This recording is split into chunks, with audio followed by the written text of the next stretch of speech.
Hey there, I'm Richard Brandt, Monos Historian, and you're watching Stream It Now.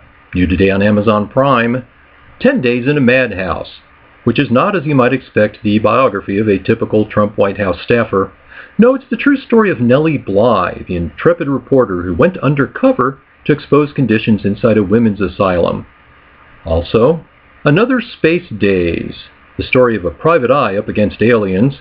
It features genre favorites Fred Williamson, Robert Z'Dar, and Butch Patrick. The documentary The Autism Puzzle, music with The Blow Monkeys, live in London. Born to Speed is a 1947 racing picture starring Johnny Randall and directed by the prolific Edward L. Kahn. Capital is a documentary about the rush to build one in Kazakhstan. A restored version of Herc Harvey's classic chiller, Carnival of Souls. The Chinese action flick, For a Few Bullets. The documentary Freelancer on the Front Lines, about a Mideast war correspondent. The animated feature Harriet and Herbert's Day at the Beach. Tom Sizemore in the chiller A Haunting at the Park Hotel. The documentary JFK the Smoking Gun is a forensic analysis of the Kennedy assassination. The Korean romance Love Lesson. The Hong Kong thriller Nessun Dorma.